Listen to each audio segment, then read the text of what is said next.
नमस्कार, परीक्षा online classes में आप सबका स्वागत है। आज हम फिर एक नए टॉपिक के साथ उपस्थित हुए हैं छत्तीसगढ़ की जनजातियों में, जिसमें विशेष रूप से केंद्र सरकार के द्वारा जो विशेष पिछड़ी जनजाति घोषित की गई है। इनमें से अभी तक हमने 4 जनजातियों को पूरी तरीके से कंप्लीट स्टडी कर लिया है। आज हम देखेंगे 5वां जनजाति, जिसमें आज हम देखेंगे कोरवा जनजाति के संबंध में, साथ में विशेष रूप से पहाड़ी कोरवा के संबंध में, क्योंकि जो कोरवा जनजाति है वो उसी की शाखा है।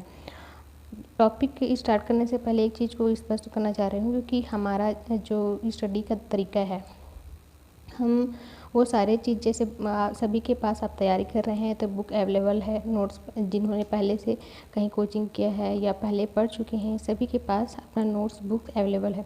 तो हमारा जो पढ़ने का मेन उद्देश्य है वो बुकिश लैंग्वेज में पढ़ना नहीं है, वो तो आप अपने नोट्स या बुक से भी पढ़ सकते हैं। हम उन चीज़ों को फोकस करना चाह रहे हैं जो एग्ज़ाम पर्सपेक्टिव से इम्पॉर्टेंट है, क्योंकि सारे के सारे जो बुक में लिखा है उसी चीज़ को लेकर आगे बढ़ते जाएं तो फिर पढ़ने का कोई मतलब नहीं है। हमें एग्ज़ाम में क्या चीज़ पूछा जाता है और एग्ज़ाम में क्या आता है उस पर मेन फोकस करना है। क्योंकि कई बार जैसे आप पढ़ रहे होंगे अभी तक, इसके पहले जो क्लासेस वीडियो आपने देखा होगा, तो मेन हमारा फोकस है मेन इम्पॉर्टेंट पॉइंट को फोकस करना, ना कि क्योंकि जनजाति में हम देखेंगे बहुत सारा चीज़ है जो कॉमन है सब में, उन चीज़ों को हम क्या कर रहे हैं, नेगलेक्ट करते हुए चल रहे हैं। जैसे सभी जनजाति हैं जंगल में निवास करते हैं, सभी का मेन जो जीविकोपार्जन का साधन क्या है, कंदमूल है, जो जंगल से प्राप्त होता है वो सारी चीज़ वनोपज का संग्रहण है। ये कॉमन से चीज़ें हैं, ये हमारे लिए उतना महत्वपूर्ण नहीं है, ये कॉमन है जो सभी जनजातियों में है, तो इसको बताना उतना इम्पॉर्टेंट नहीं है। हमें किस जनजाति में क्या महत्वपूर्ण है, जो फैक्ट एग्ज़ाम के लिए इम्पॉर्टेंट है उसको देखना है। बुकिश लैंग्वेज में पढ़ाने का मेन उद्देश्य नहीं है, तो आप ये सुनिश्चित कर लीजिए आप भी बुकिश लैंग्वेज में, यहाँ पे आपको स्टडी जो आप करेंगे उसमें थोड़ा सा अलग मिलेगा। तो चलिए हम शुरू करते हैं आज का जो टॉपिक है उसको। आज का जो हमारा टॉपिक है, जिसमें हम पहाड़ी कोरवा के बारे में या कोरवा जनजाति के बारे में संपूर्ण स्टडी करेंगे। सबसे पहले देख लेते हैं कि कोरवा जनजाति है, उनकी उत्पत्ति का क्या इतिहास है, किस तरीके से जो प्राचीन कथाएं इनके संबंध में प्रचलित है उसको देख लेते हैं। चाहें तो आप इसको सुन करके आगे बढ़ सकते हैं, नोट्स में लिखना ज़रूरी नहीं है। अगर चाहें तो अपने हिसाब से कोड वर्ड में या जैसा भी आप चाहें तो लिख सकते हैं। जो कोरवा जनजाति है उनकी उत्पत्ति कोलेरियन प्रजाति समूह से मानी जाती है। यह मुंडा जनजाति अथवा मुंडा भाषा परिवार के अंतर्गत आता है। भाषा परिवार का वर्गीकरण से संबंधित जो वीडियो है और जो ट्रिक से संबंधित वीडियो है, एक इस पे अलग से वीडियो ट्रिक बनाया जा चुका है, आप चाहें तो प्लेलिस्ट में जाके देख सकते हैं। अब जो मुंडा भाषा परिवार के अंतर्गत आता है या कोलेरियन प्रजाति का है, इसको कहा किसने है, इसको कहा है कोलेरलिन डाल्टन ने, एक भाषाविद हैं। इनके हिसाब से पहाड़ी कोरवा इन भाषा परिवार के अंतर्गत आता है। उत्पत्ति के संबंध में 2 कहानियाँ प्रचलित हैं। पहली जो कहानी है किंवदंती है उसको पहले देख लेते हैं। एक है, सभी लोगों को आपको पता है, राम और सीता के संबंध में। जब हम छत्तीसगढ़ में इनका प्रवेश देखेंगे तो आपका सरगुजा संभाग के जो कोरिया क्षेत्र है वहाँ से जब ये प्रवेश करते हैं और सरगुजा क्षेत्र में पहुँचते हैं तो सामान्यतः क्या होता है, खेत में धान की खेती या जो भी फसल लगाए रहते हैं उसकी सुरक्षा की दृष्टि से किसान क्या करता है, एक पुतला बना के रखता है मानव के आकार का, उसको कपड़ा पहना देता है, उसी तरह से वो टोपी लगा देता है, मतलब देख के, ताकि जो पशु पक्षी हैं या कीट पतंगे हैं उनको लगे कि यहाँ पे व्यक्ति बैठा है, तो वो सुरक्षा के दृष्टि से लगाते हैं। तो जब राम सीता जी जब वहाँ पहुँचते हैं तो उनको देख के लगता है कि क्यों ना इसको हम जीवित कर दें। तो सीता जी राम से अनुरोध करते हैं कि आप इनमें जीवन दे दें या जीवन डालें। और उस समय क्या है, जब वो मूर्ति वहाँ पर रखा रहता है, साथ में क्या है, वो उसको और थोड़ा भयावह बनाने के लिए उनमें वो क्या कर दिए रहते हैं, उनको धनुष बाण भी पकड़ा दिए रहते हैं। तो इस तरीके से जब वो जीवित होता है तो धनुष बाण के साथ ही जीवित होता है और मानव का रूप धारण कर लेता है। तो एक तरीके से जीवन जब प्राप्त करता है तो वो धनुष बाण लेके प्राप्त करता है, और यही आगे जाके क्या कहलाता है, कोरवा जनजाति कहलाता है। एक तो ये है। दूसरा है, शंकर जी ने क्या किया, जो रतनपुर क्षेत्र है जो वर्तमान रतनपुर क्षेत्र है, उस प्राचीन समय वहाँ पे 2 पर्वत थे, एक काला था, दूसरा बाला था। सिंपल सा नाम है, काला और बाला पर्वत थे। वहाँ से उन्होंने थोड़ा थोड़ा मिट्टी लिया और वहाँ से 2 मनुष्य को सृजन किया, काला पर्वत से कायला को और बाला पर्वत से घूमा को। उसके बाद उन्होंने 2 स्त्री का भी निर्माण किया। तो इनमें से जो कायला है उसमें से एक सिद्धि नामक स्त्री से विवाह करता है और जो घूमा है वो बुद्धि से। इस प्रकार दोनों का विवाह होता है और सिद्धि और कायला से 3 पुत्र की उत्पत्ति होती है। पहला कोल, दूसरा कोरवा और तीसरा है कोडाकू। जो कोरवा था दूसरे नंबर का पुत्र, क्या करते थे, 2 भाग में, या कोरवा के जो वंशज आगे हुए वो 2 भागों में बढ़ गए। कुछ लोग क्या किए, क्योंकि जाहिर सी बात है 3 पुत्र थे, कोल, कोरवा और कोडाकू। इनमें से जो कोरवा के आगे वंशज जो हुए उनमें से कुछ लोग क्या किए, स्थायी कृषि करके एक स्थान पर निवास करने लगे और दूसरे क्या किए, वो जहाँ पे पहले पहाड़ी क्षेत्र में रह रहे थे वो पहाड़ में ही रहना शुरू किए। यहाँ पर थोड़ा सा जो इसमें थोड़ा सा कन्फ्यूजन होगा, यहाँ पर हमने लिखा है दहिया खेती। एक्चुअल में इनकी जो खेती है दहिया खेती नहीं होती है, लेकिन उस समय क्या है ये दहिया खेती करते थे, जो खेती कहा जाता है। तो इसको आप याद नहीं रखेंगे, बस ये मान के रखिए कि ये खेती करते थे, स्थानांतरित कृषि करते थे और पहाड़ में ही निवास करते थे, इसलिए पहाड़ी कोरवा कहलाए। और जो स्थायी रूप से जंगल को पूरी तरीके से काट के अपना स्थायी निवास बना करके रहते थे, मतलब एक तरीके से उन्होंने गाँव बना लिया, उसको आगे चल के ये कहलाए दिहारी कोरवा। जो डिंग होता है वो मतलब गांव के लिए शब्द उपयोग किया जाता है मैदानी क्षेत्र में, तो इसीलिए दिहारी कोरवा कहलाए। तो कोरवा के 2 भाग हो गए, एक तो पहाड़ी, दूसरा दिहारी। तो इस तरीके से जनमानस में कहानियाँ प्रचलित हैं। आगे हम बढ़ते हैं। ये अपना जो उत्पत्ति है मानते हैं काग भगोड़ा से। ये तो कहानी था, जन्म इन्होंने माना काग भगोड़ा से। अब इनका निवास स्थान देखते हैं। मेन इनका जो संकेंद्रण है आपका है जसपुर, सरगुजा, बलरामपुर में, और साथ में कोरबा में भी इनकी कुछ जनसंख्या पाई जाती है। और ये मान्यता है कि कोरबा का नाम कोरबा किस लिए पड़ा, क्योंकि वहाँ पे कोरवा जनजाति निवास करते हैं, ये मान्यता है। उसके बाद 2005 और 6 में जो जनगणना हुआ था उसके हिसाब से इनकी जो कुल जनसंख्या है वो 34,122 थी, लेकिन अभी वर्तमान में ये माना जाता है कि 40,000 से ऊपर इनकी जनसंख्या पहुँच चुकी है। अब हम इनके जीवन शैली में आते हैं। यहाँ तक जितना भी है हमने जो देखा इनका जीवन शैली, जिनका जो निवास स्थान है या उनकी उत्पत्ति के जो कारण है, मोटे मोटे जानकारी है। मतलब किसी चीज़ को अगर हम पढ़ते हैं तो उसका जो बैकग्राउंड है, तो बैकग्राउंड के बारे में जान लेते हैं ताकि वो हमको अच्छे से समझ आए, ये बस उसके लिए है। फैक्चुअल चीज़ें हैं वो शुरू होती हैं जो प्री और मेंस दोनों के लिए इम्पॉर्टेंट है। निवास स्थान हम देख लिए, मेन हमारा जो क्षेत्र है वो पता चल गया। जनसंख्या तो नहीं पूछा जाता है, लेकिन मेंस में अगर आप लिखते हैं, अपना आंकड़ा देते हैं तो ज़्यादा इंपॉर्टेंट है। अगर क्वेश्चन आता है तो एग्जैक्ट डाटा भी याद नहीं रहता है तो मोटा मोटा भी अगर याद रहता है तो चलेगा। उसके बाद जीवन शैली है। जीवन शैली में बहुत सारा चीज़ें सब में कॉमन रहता है, लेकिन जो विशेष है ये क्या है, पेड़ों के ऊपर मचान बना करके निवास करते हैं। उसके बाद इनमें एक जो महत्वपूर्ण चीज़ है जो इसको आपको जानना है वो क्या है, दरहा। यहाँ से क्वेश्चन बनता है कि दरहा होता क्या है। पुत्र या जो लड़का होता है इनकी जनजाति का 5 वर्ष की आयु कंप्लीट कर लेता है या पूरी कर लेता है तो उनके शरीर में तपते लोहे से निशान बनाया जाता है, या कह सकते हैं दागा जाता है। और ये जो संख्या होती है 10 से लेकर के 16 निशान इनके शरीर में बनाया जाता है। तो उसी निशान को, इसी को कहा जाता है दरहा। दरहा इसको आप कैसे याद करेंगे, जैसे सामान्य छत्तीसगढ़ी वर्ड दरहा किसको कहा जाते हैं, जो है समतल भूमि से अगर वहाँ पे पानी लगातार बहता है या पानी हमेशा लगातार इकट्ठा रहता है तो वो एक तरीके से थोड़ा कीचड़ उसमें हो जाता है और हमेशा दलदल टाइप का छोटा जगह बन जाता है, उसको कहा जाता है दरहा। तो सामान्य है कि अगर आप सामान्य शरीर को किसी चीज़ से जलाते हैं तो सामान्य आपका स्किन की तुलना में वहाँ का स्किन क्या हो जाएगा, अलग हो जाएगा, थोड़ा अंतर हुआ ना, डिफरेंट हुआ। तो ऐसे करके आप उसको याद कर सकते हैं कि दरहा किसको कहा जाता है। आर्थिक जीवन के बारे में देखें तो इसकी जो स्थानांतरित कृषि है उसको कहते हैं दीवारी। और हमने इसको ट्रिक के माध्यम से बहुत अच्छे से याद कर रखा है कि कोरवा जनजाति की कृषि को दीवारी कैसे कहा जाता है, बहुत अच्छे से ट्रिक है। आप अगर अभी तक वीडियो नहीं देखे हैं तो प्लेलिस्ट में या फिर लिंक दिया हुआ है और वहाँ से आप जाकर देख सकते हैं। इसके बाद ये क्या करते हैं, इनकी कृषि हो गई दीवारी और इनका जो जब हमने उत्पत्ति का स्टोरी देखा था उसी से मैं देखा था ये क्या करते हैं, अपने साथ हमेशा तीर धनुष रखते हैं, साथ ही क्या करते हैं, तीर धनुष का निशाना लगाने में भी बहुत निपुण होते हैं। और इनका ये एक मान्यता है, क्योंकि ये महत्वपूर्ण लगा एक पॉइंट, इसीलिए मैंने इसको शामिल किया कि ये चोरी करने से बेहतर मानते हैं कि उसको लूट लें। मतलब चोरी करना ये पाप समझते हैं, उससे अच्छा है कि लूट लें। तो जब ये अभी तो स्थिति पहले से थोड़ा बेहतर है, जब इनको भोज्य पदार्थ है या फिर जीवन यापन से संबंधित जो आवश्यक सामग्री है अगर वो नहीं मिलता था तो ये क्या करते हैं, लूटपाट का काम भी करते थे। और इसमें ये लोग जो नाप तौल के लिए उपयोग करते हैं, जैसे हम लोग मान लीजिए कोई सामान खरीदना है तो किलो में, लीटर में, मीटर में, इस तरीके से एक माप होता है।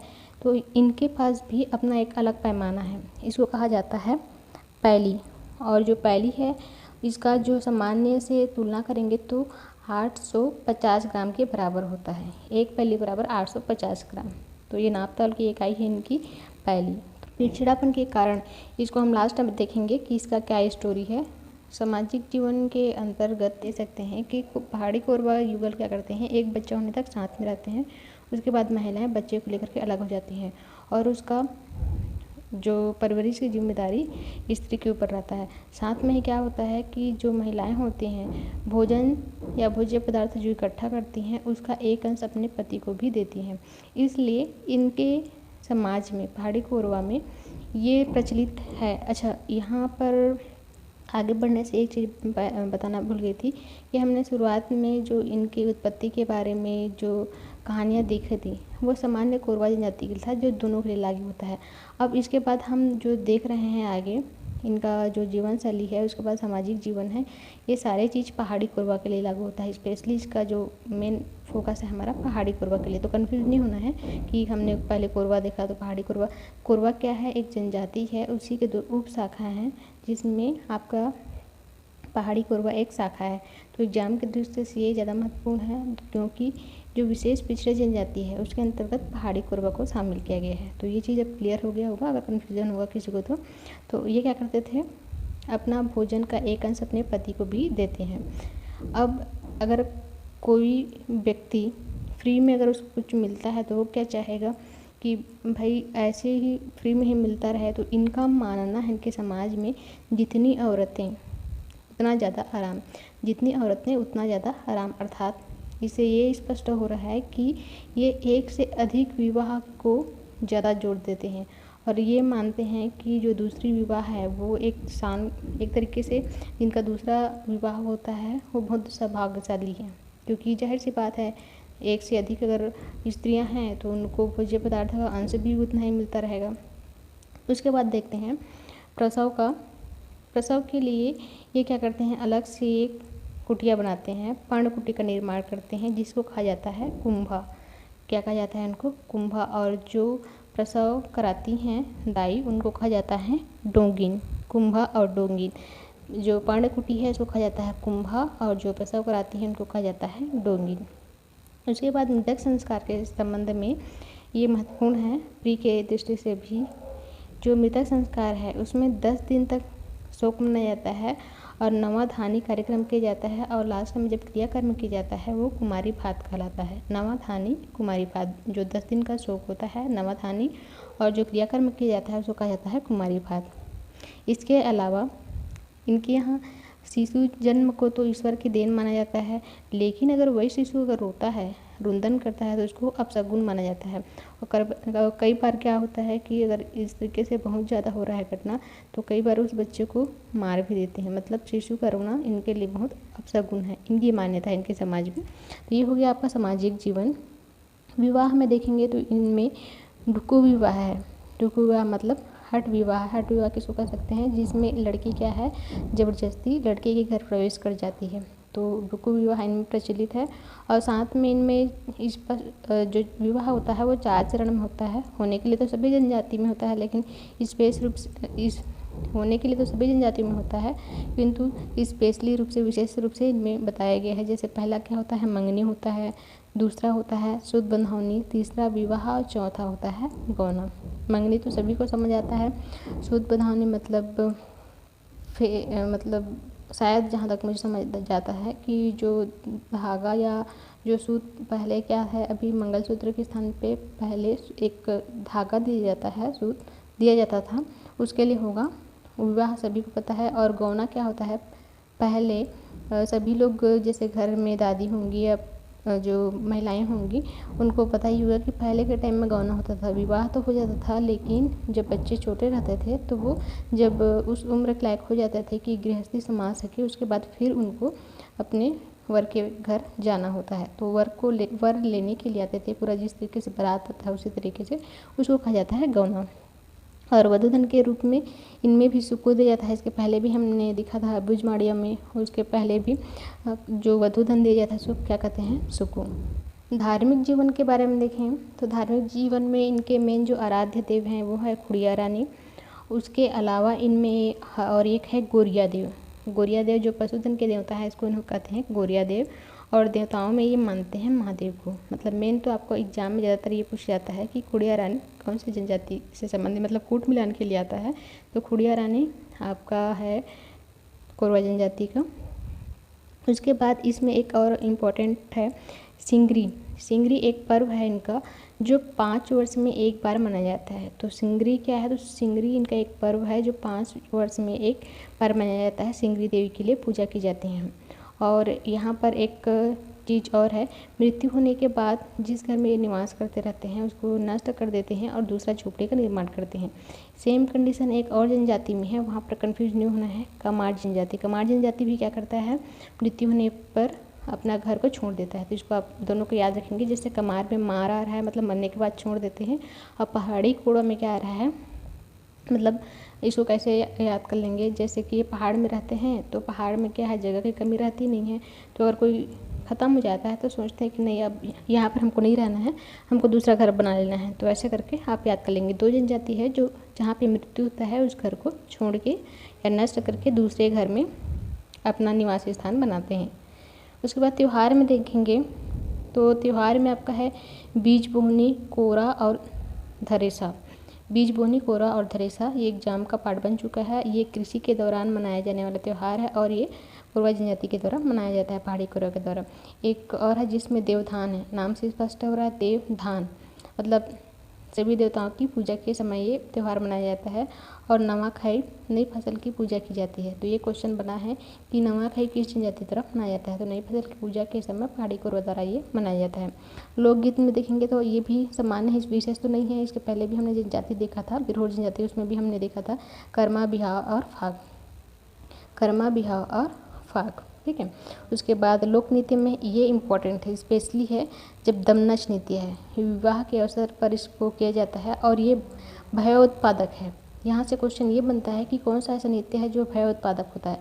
तो अब भयोत्पादक मतलब दमनच, मतलब इसको आप कैसे याद करेंगे, जैसे दम है, दम मतलब आप 2 चीज़ होता है, एक तो होता है जैसे आप दम शब्द बोलेंगे, दम मतलब आपके अंदर कितना हिम्मत है वो बता रहा है। और दूसरा है कि अगर आपका प्राण निकलने वाला है, अगर दम निकल रहा है, ऐसे बोलते हैं ना दम निकल जाएगा, तो है। तो भय कब, जब भय होता है तो ऐसा लगता है कि आपका प्राण अभी निकल जाएगा।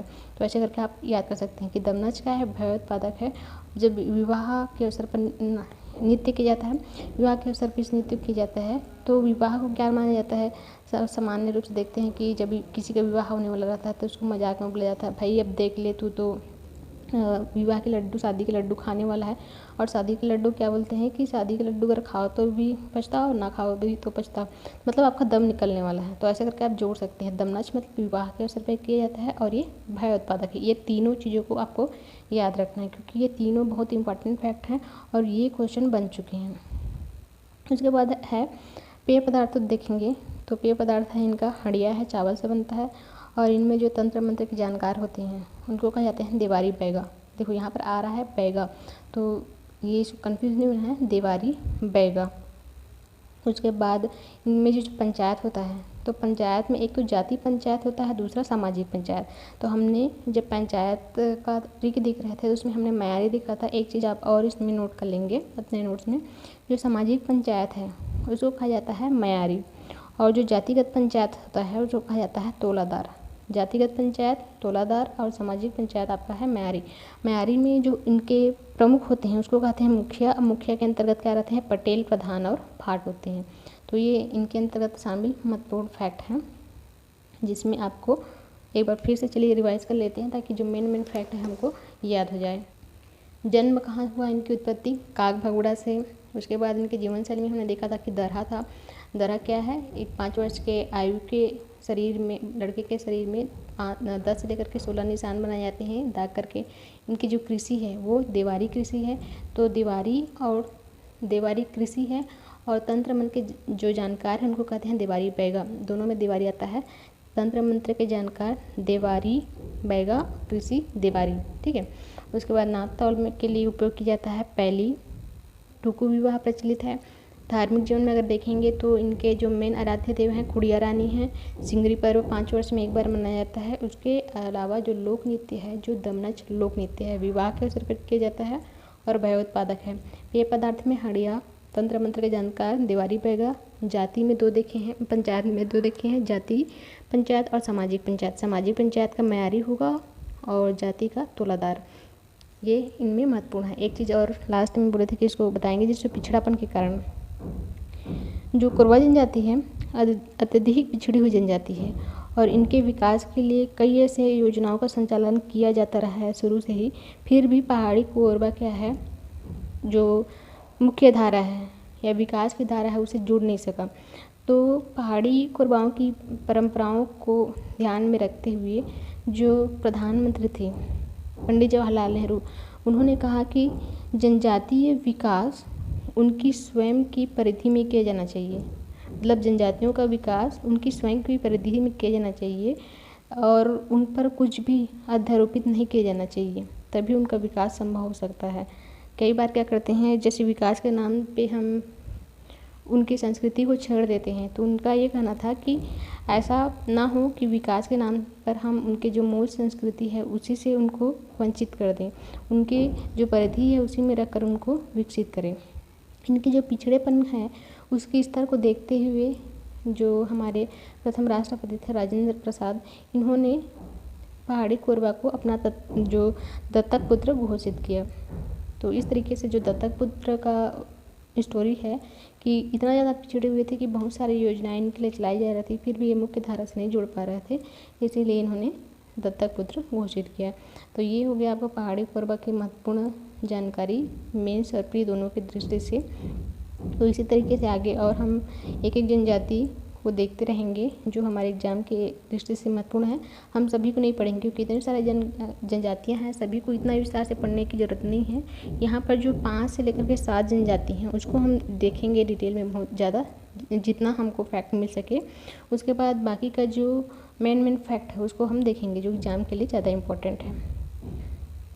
तो जो आज चैनल पर नए हैं, अगर आपको वीडियो अच्छा लगा और इसी तरीके से और वीडियो चाहते हैं तो आप वीडियो को लाइक शेयर ज़रूर कीजिए, सब्सक्राइब ज़रूर कीजिएगा और साथ में बेल आइकन को ज़रूर दबाइएगा। उससे क्या होता है कि आपको नोटिफिकेशन मिल जाता है। कई बार क्या है, इतने सारे चैनल्स रहते हैं, नोटिफिकेशन मिल नहीं पाता है।